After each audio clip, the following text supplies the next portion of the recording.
First, Obama's failed reset. That's the focus of tonight's angle.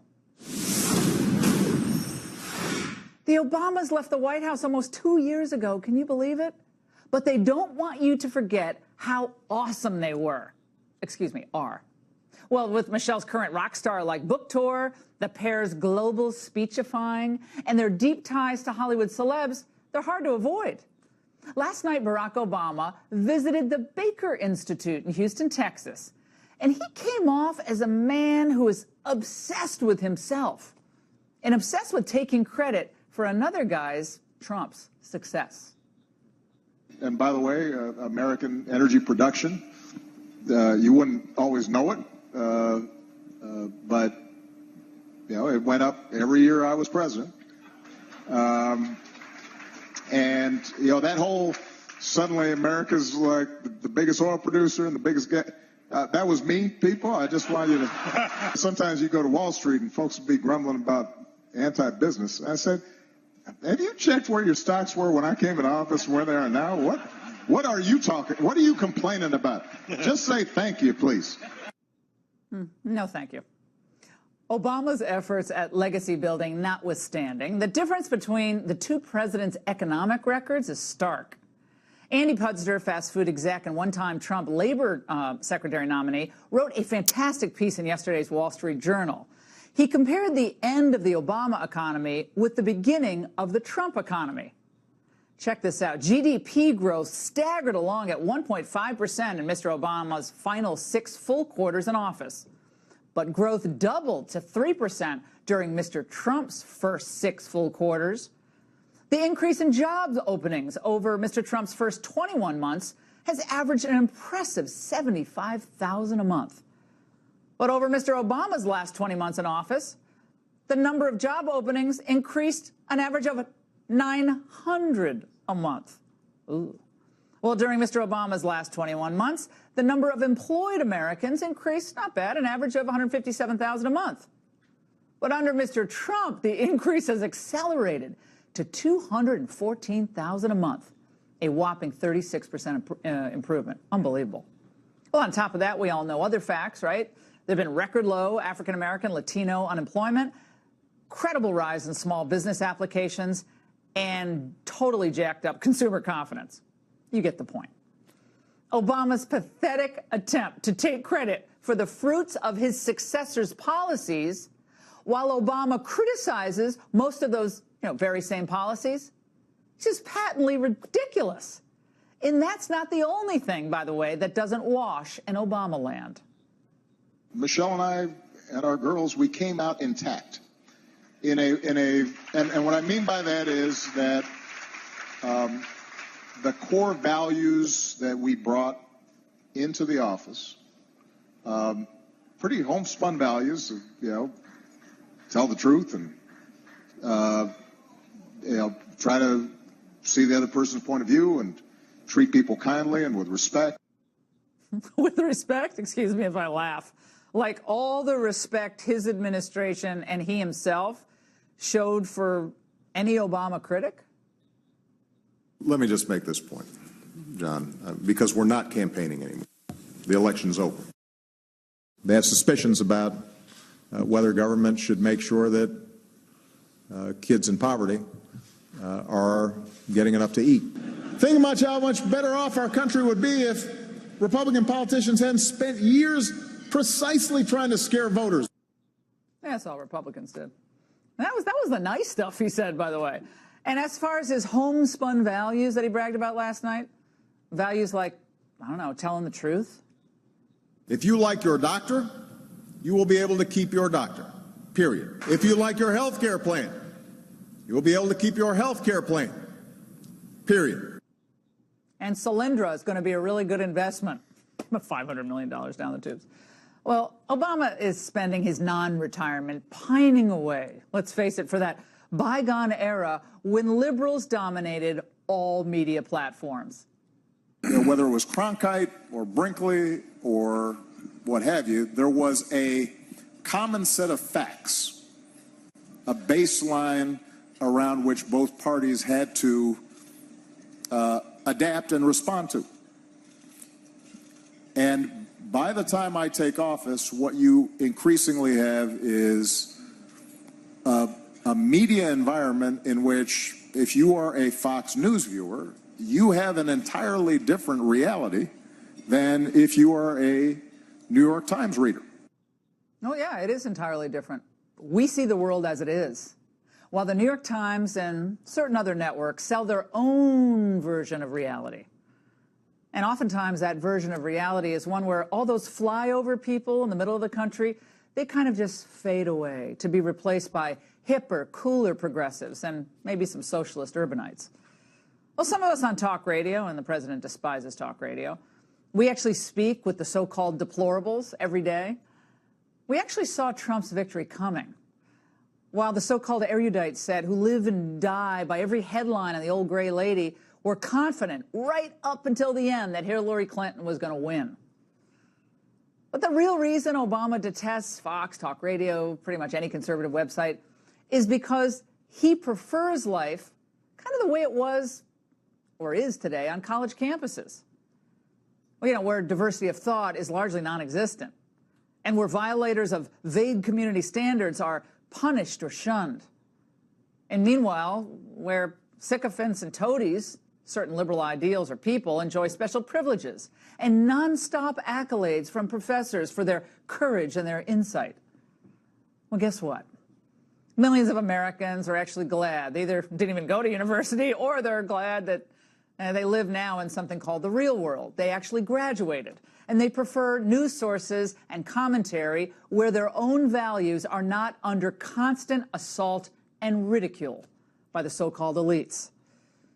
But Barack Obama kind of has contempt for a lot of those values, at least a lot of the values you and I hold dear, and he doesn't have all that much respect for any American who doesn't think like he does.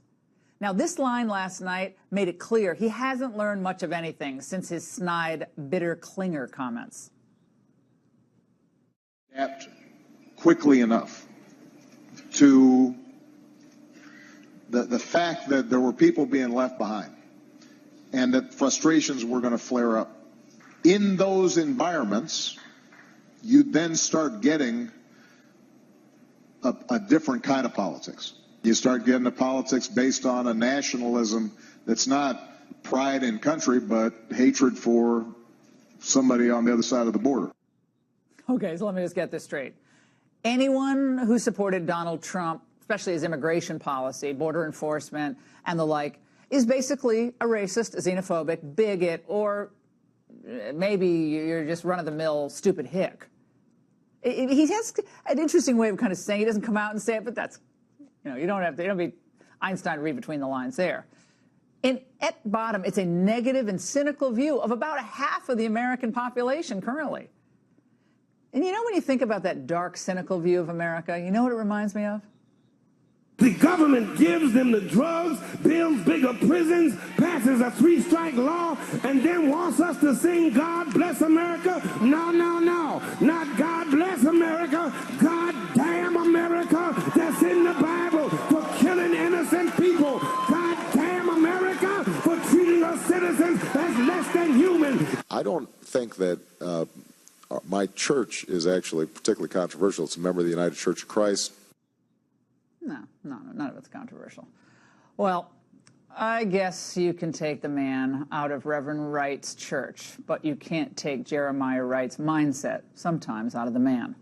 Beneath all the polish and the smooth talk and the kind of side jokes, Obama still can't see that there are substantive reasons why not everyone loves him. Maybe not as much as people like Beyonce and Jay-Z do. And that's the angle. Here to react, Victor Davis Hanson, senior fellow at Stanford University's Hoover Institution and author of the forthcoming book, The Case for Trump, Howard Kurtz, host of Media Buzz, and Austin Goolsbee, former economic advisor to President Obama. So, Victor, let me start with you. Why does President Obama, he feels like has to always come out and try to rebrand his presidency? It seems really insecure. They always kind of claim, oh, Donald Trump's insecure. I mean, it seems like it's very insecure to kind of say, well, I'm the one who got all the oil stuff going, and I'm the one who did when the facts just, frankly, are not there in comparing the two economic records, as you see Pudsner do in the Journal yesterday.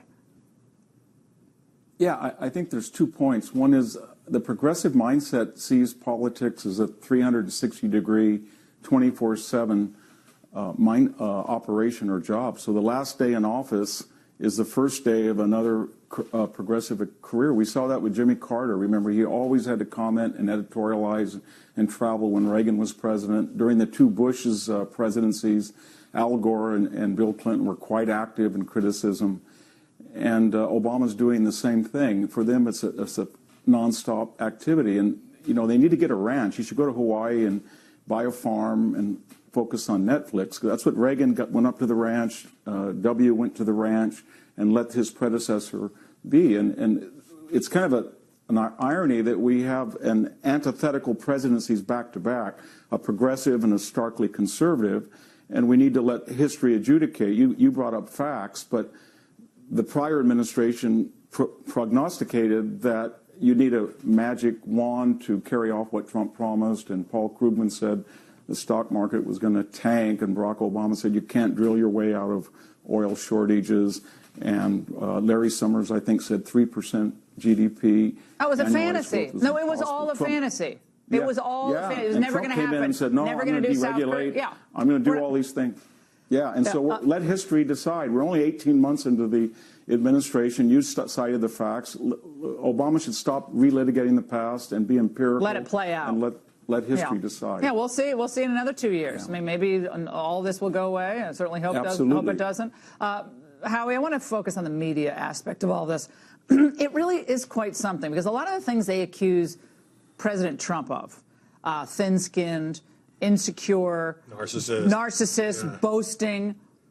I mean, the finger's always pointed back at you, I think the Buddha said. And it seems like when you watch Obama, yes, he's cool, he's kind of back in the chair, and he's fun and stuff.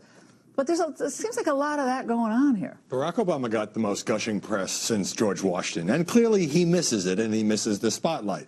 But he's got to give a rest to this golden oldie about Fox News. That record is so scratched up from being played so many times. He completely ignores the fact that there are all these liberal media outlets that make Trump bashing a 24/7 business model. Now, I'll give him a little more slack than you do, because all ex-presidents talk up what they think is good about their record. But a lot of it is the indirect shots at Donald Trump. He doesn't mention Trump's name since the midterm elections. But come on, it's so But we all know when he talks about, well, you know, nobody near me was indicted. He's talking Paul Manafort. He's talking Mike Flynn. You know, this is the way he is trying, I think, to make himself look better at his successor's expense. Why is offending half of the population a good strategy for expanding his influence into 2020, for instance? I mean, it's the same thing they always do. It's what Hillary did with the deplorables. He got away with it with the bitter Klinger thing because he was so good as a politician.